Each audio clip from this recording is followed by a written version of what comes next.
देखो, अभी तक ट्रायंगल वाले चैप्टर में हम लोगों ने बहुत सारे थ्योरम्स पढ़ लिए हैं।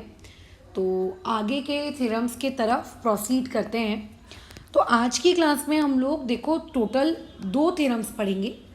एक का नाम है आइसोसेलेस ट्रायंगल थ्योरम और दूसरे का नाम है converse of isosceles triangle theorem. Paper में हो सकता है स्कूल एग्जाम्स में तुम लोगों को इसका पूरा का पूरा प्रूफ लिखने को आए, ठीक है, एक स्टेटमेंट दी हो और उस स्टेटमेंट को पढ़कर आपको सबसे पहले तो ये आइडेंटिफाई करना हो कि वो थ्योरम आइसोसेलेस वाला है कि वो थ्योरम कन्वर्स वाला है। ये पहला स्टेप आइडेंटिफिकेशन कर लिया। उसके बाद आपका नेक्स्ट स्टेप क्या रहेगा, उसका प्रॉपर तरीके से डायग्राम गिवन टू प्रूव वगैरह वगैरह वगैरह ये लिखना है ना, फिर प्रूफ में जाना और सवाल डन। दूसरा एक्चुअली इसमें ये रहता है कि आइसोसेलेस ट्रायंगल थ्योरम का और converse of isosceles triangle theorem का दोनों का बहुत ज़्यादा वास्ट एप्लीकेशन है मैथमेटिक्स में, ज्योमेट्री में काफ़ी ज़्यादा। मतलब कई बार ऐसा होगा कि आप जब ट्रायंगल चैप्टर पढ़ रहे हो, सर्कल पढ़ रहे हो, कॉन्ग्रुएंसी पढ़ रहे हो, आगे फ्यूचर में हायर स्टैंडर्ड्स में जाने के बाद मेंस्ट्रुएशन पढ़ रहे हो, है ना, एरिया रिलेटेड टू सर्कल्स पढ़ रहे हो, कोई भी चैप्टर जहाँ पे ट्राइंगल्स या एंगल्स इन्वॉल्व हो सकते हैं, तो उस पर्टिकुलर चैप्टर में आपको क्या किया जा सकता है, इस क्वेश्चन की एप्लीकेशन देखने को मिल सकती है। ठीक है, तो सबसे पहले तो हम समझते हैं कि आइसोसेलेस ट्रायंगल थ्योरम लगता किस में है। ठीक है, शॉर्ट फॉर्म में मैं इस थ्योरम को आई टी कह रही हूँ। शॉर्ट फॉर्म में इस ट्रायंगल को, इस थ्योरम को मैंने क्या नाम दिया, ITT, आइसोसेलेस ट्रायंगल थ्योरम। सबसे पहले एक बात का ध्यान रखिएगा कि आइसोसेलेस ट्रायंगल थ्योरम जो होता है वो एप्लीकेबल होता है ऑन ट्रायंगल्स। मतलब अगर आपका ये मन कर रहा है कि चलो किसी सर्कल में लगा दें, अगर सर्कल के अंदर कोई ट्रायंगल दिख रहा है तो बेशक आप लगा लीजिए, अदरवाइज एक मिनट। हेलो जी, मैम मैंने कंफर्म करने के लिए कॉल किया था कि 8 बजे तक हम आ जाए ना दाबा वाले क्लिनिक में।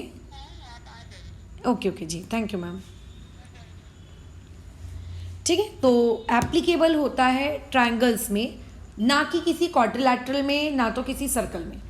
अगर सर्कल या क्वाड्रिलैटरल के अंदर आपको कोई ट्रायंगल दिख रहा है तो डेफिनेटली आप लगा सकते हो।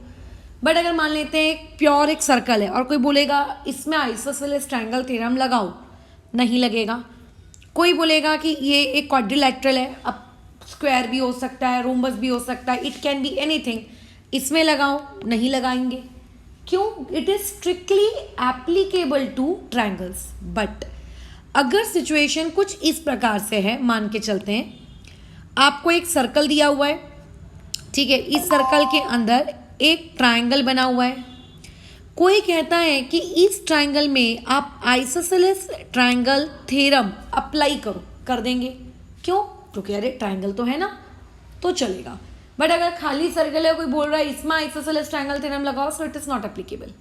सो I think I am clear with my words कि आइसोसेलेस ट्रायंगल थ्योरम लगाया कब जाता है, कि आखिर आइसोसेलेस ट्रायंगल थ्योरम क्या है। दूसरी बात, अभी हम लोगों को ये सोचना है कि आखिर आइसोसेलेस ट्रायंगल थ्योरम आखिर कहते किस बला को है, मतलब who is isosceles triangle theorem. जैसे इफ आई से हु इज ह्यूमन बींग्स, आप कहोगे 2 नाक, नॉट 2 नाक, 1 नाक, ठीक है, 1 नाक, 2 कान, 1 मुंह, 32 दांत, एक्सेट्रा एक्सेट्रा, आप डिस्क्रिप्शन दोगे, फिर आप बताओगे कि इसको हम ह्यूमन बींग कहते हैं। तो आइसोसेलेस ट्रायंगल थ्योरम का हम सिंपली मीनिंग समझते हैं कि आखिर ये किस चीज़ को कहा जाता है। तो पहला पॉइंट आपको ये ध्यान में रखना है कि अगर आपके पास एक ट्रायंगल है, ध्यान रखना एक ट्रायंगल, ठीक है, ऐसा नहीं है कि एक ट्रायंगल मेरा, एक ट्रायंगल गौरव का, ऐसा नहीं चलेगा। एक ट्रायंगल मेरा और मेरा ही रहेगा, या फिर गौरव का ट्रायंगल तो गौरव का ही ट्रायंगल। ऐसा नहीं कि एक साइड मेरे ट्रायंगल की, एक साइड गौरव के ट्रायंगल की, नहीं चलेगा। अगर सलोनी किसी ट्रायंगल को ऑब्जर्व कर रही है तो वो ट्रायंगल एक ही होना चाहिए। ऐसा नहीं कि एक साइड इस ट्रायंगल की और दूसरी साइड किसी दूसरे ट्रायंगल की।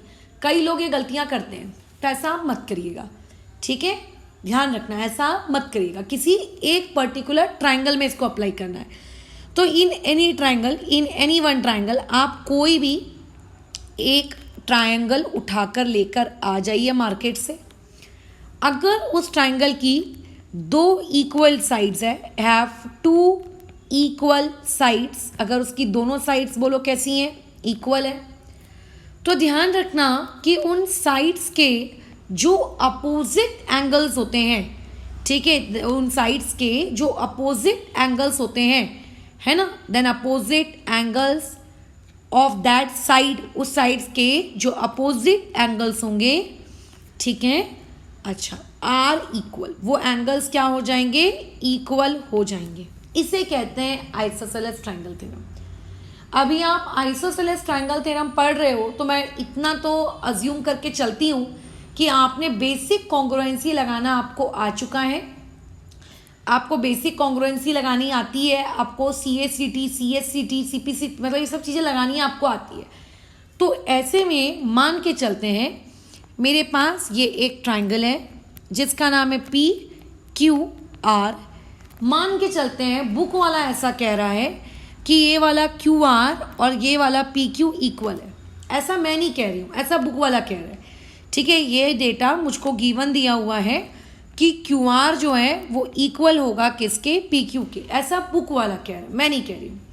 तो आइसोसेलेस ट्राइंगल थ्योरम ये कहता है कि अगर, ठीक है, अगर किसी भी ट्राइंगल की अगर दो साइड्स इक्वल हो जाती है तो उसके अपोजिट एंगल्स भी इक्वल होते हैं, तो उसके अपोजिट एंगल्स भी इक्वल होते हैं। तो अभी जैसे देखो आप लोगों के पास क्या दिया है, QR, इस QR के अपोजिट एंगल कौन सा है, आप वो देखिए। अरे वाह मैडम, इस QR के अपोजिट तो जो एंगल है उसका नाम है एंगल P, तो हम लिखेंगे कि एंगल P इक्वल टू।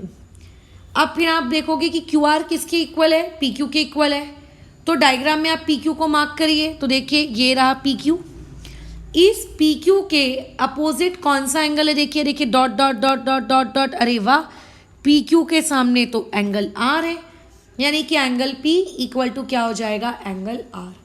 इस पर्टिकुलर थ्योरम को, इस पर्टिकुलर चीज को हम लोग कहते हैं आइसोसेलेस ट्राइंगल थ्योरम, कि अगर कभी भी किसी भी ट्राइंगल की कोई भी दो साइड्स इक्वल है तो उनके अपोजिट एंगल्स भी इक्वल होंगे, उनके अपोजिट एंगल्स भी क्या होंगे, इक्वल होंगे।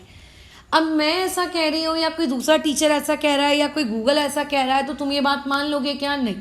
हर चीज़ का हमको सबूत देना पड़ता है, we have to submit proof, कि बताइए कि हाँ मैडम सही में ऐसा है, देखिए ना करके, ऐसा सही में होता है। भले ही आप उसको फ्यूचर में बिना प्रूफ दिए अप्लाई करते जाइए। जैसे सबको पता है कि 1 2 × 2 4 होता है, बट कहाँ पढ़ा मैडम, बचपन में टेबल्स में पढ़ा था। तो बचपन में हम जो चीज़ पढ़ के रखते हैं, छोटी छोटी चीज़ें, उसको बड़े होकर हम लोग क्या करते हैं, अप्लाई करते हैं, है ना। पूरी स्टेप्स थोड़ी ना दिखाते हैं अपने टीचर को कि हाँ मैडम देखो ऐसा, हाँ मैडम वही ऐसा, डायरेक्ट हम लोग यूज़ करते हैं ना। तो वैसे ही आप लोगों के पास क्या है बताओ, आप लोगों के पास क्या है बताओ, आप लोगों के पास अगर कोई ये कह रहा है कि दो साइड्स अगर इक्वल है तो तीसरी साइड भी इक्वल होगी, तो आप मानना नहीं उसकी बात, आप प्रूफ देखना कि अच्छा मुझे पहले आप प्रूफ बताइए फिर मैं बिलीव करता हूँ। तो अभी मैंने जैसे आपको कहा कि अगर दो साइड्स इक्वल हैं तो उनके अपोजिट एंगल्स भी इक्वल होंगे। इस चीज़ को प्रूव करके बताइए, इस चीज़ को प्रूव करके बताइए, ऐसा मैंने कहा। तो अभी हम लोगों को वही चीज़ प्रूव करनी है और इसी चीज़ को कहते हैं आइसोसेलेस ट्राइंगल थ्योरम, है ना। इसी चीज़ को हम लोग क्या कहते हैं, isosceles triangle theorem. I hope so कि मैं यहाँ तक क्लियर हूँ, ठीक है। अच्छा, अब जैसे ये आपको स्टेटमेंट दिख रही है, ये देखो कितनी बड़ी स्टेटमेंट लिखी है कि if two sides of a triangle are congruent. अभी सभी लोगों ने ट्यूशन में चैप्टर नंबर 1 ज्योमेट्री का पढ़ लिया है। ऐसा कोई भी लड़का या लड़की नहीं है जिसने ज्योमेट्री का चैप्टर नंबर 1 नहीं पढ़ा है ना, सभी ने पढ़ा है। हाँ, तो सबको ये बात पता होती है कि जो इफ़ से लेकर जो चीज़ स्टार्ट होती है ना, उसको हम गिवन कहते हैं। यानी कि जो ब्राउन वाला पार्ट है, दिस ब्राउन वाला part is basically your given part, right. उसके बाद ये जो देन के बाजू से जो ये इतना पार्ट लिखा रहता है, ये इतना पार्ट, इसको हम लोग हमारा कौन सा वाला पार्ट कहते हैं? इसको हम लोग हमारा टू प्रूव वाला पार्ट कहते हैं। तो पहले किसी भी स्टेटमेंट को देखकर आपको ये आइडेंटिफाई करते आना चाहिए कि उसमें गिवन पार्ट कौन सा है और उसमें आपका टू प्रूव वाला पार्ट कौन सा है। ठीक है, if you can identify this तो आप आगे काम करने के लायक हैं। अगर आप ये आइडेंटिफाई नहीं कर रहे हैं, सिर्फ स्टेटमेंट रट रट के बैठे हुए हैं, तो नहीं चलेगा भाई। फिर तो आपको थोड़ा सीरियस कदम उठाने पड़ेंगे अपने कार्य के प्रति। खैर, अब देखो क्या बोल रहा है आइसोसेलेस ट्रायंगल थ्योरम कि if two sides of a triangle are congruent, यानी कि गिवन डेटा में सबसे पहले डायग्राम बना लो। ये मान लेते हैं मैंने एक ट्रायंगल बना लिया, ये है P, ये है Q और ये है R। क्वेश्चन वाला कह रहा है if two sides of a triangle are congruent, यानी कि क्वेश्चन वाला आपसे ये कह रहा है कि दो साइड्स इक्वल होंगी, यानी कि गिवन डेटा में वो क्या कहना चाह रहा है कि इस ट्रायंगल की कोई भी दो साइड्स आप इक्वल ले लीजिए। तो आपकी मर्जी है, आप कोई भी दो साइड्स इक्वल ले सकते हैं। मैंने ये PQ ले लिया और मैंने ये PR ले लिया। क्यों लिया? क्योंकि क्वेश्चन वाला कह रहा था, है ना, टू साइड्स बोला है, इसने दो लिया। 3 बोलता तो 3 लेती, राइट। क्वेश्चन वाले ने क्योंकि ऐसा कहा है इसीलिए मैंने भी ऐसा कहा है। ठीक है, 1 मिनट हो गए। अच्छा, एक तुम्हारा है, अभी लेके जाते हैं, एक डब्बा तुम्हारा ये भी रखते हैं, रख के आ जाता है। 2 मिनट रुकोगे।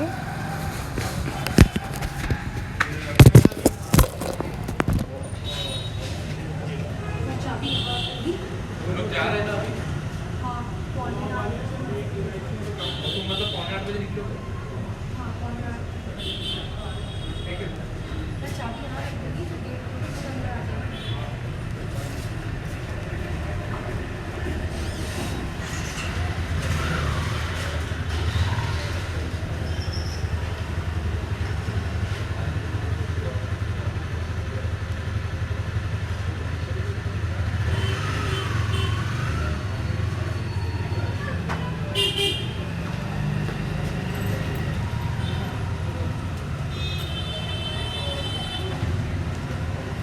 चलो कंटिन्यू करते हैं।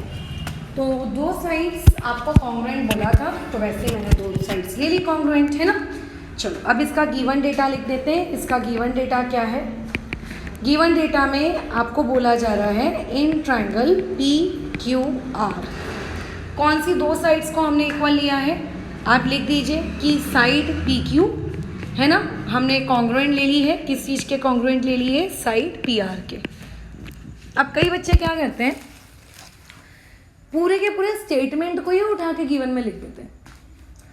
आपको कभी भी पूरा का पूरा स्टेटमेंट गिवन में नहीं लिखना है, उस स्टेटमेंट का डायग्राम बनाना है और फिर उस डायग्राम से डिड्यूस करके इंफॉर्मेशन लिखनी है। ठीक है, खैर आगे पढ़ो।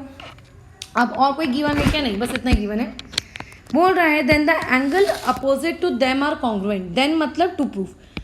तो बोल रहा है कि बताइए कि अगर जो एंगल उस साइड के अपोजिट होंगे, वो एंगल जो साइड के अपोजिट होंगे वो भी क्या होंगे? कॉन्ग्रुएंट होंगे।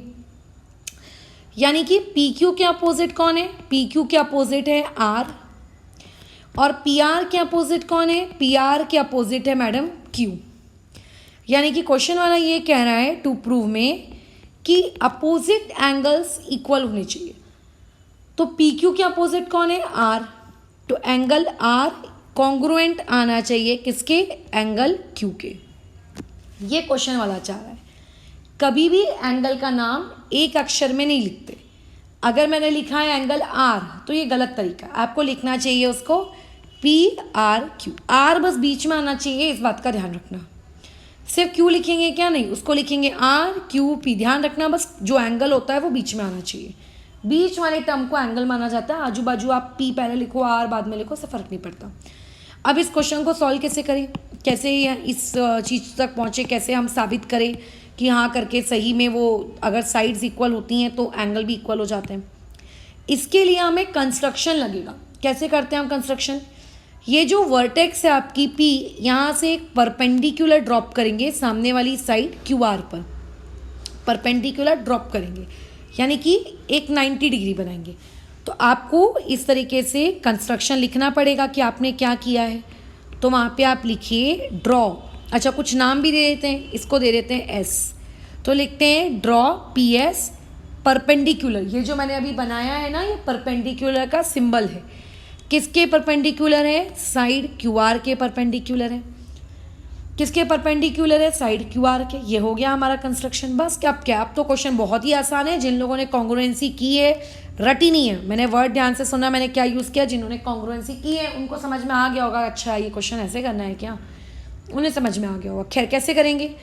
परपेंडिकुलर ड्रॉप करने की वजह से दो ट्राइंगल्स बने, आप उन दोनों ट्राइंगल्स को कॉन्ग्रुएंट प्रूव कर दीजिए, यानी कि in triangle P Q S और दूसरा आ जाएगा आपके पास ट्राइंगल पी एस आर।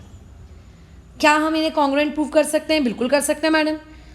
सबसे पहले तो P Q equal to P R हो गया, यहाँ लिख दिया sec P Q congruent to sec P R, ये लिख दिया। इसका रीज़न क्या दे दिया हम लोगों ने? गिवन। दूसरा हमने लिख दिया कि आपका जो एंगल एस है, ये वाला एंगल 90 है, तो ऑब्वियस है कि बाजू वाला एंगल भी 90 होगा, तो आप डायरेक्टली लिख सकते हो angle P S Q congruent to angle P S are.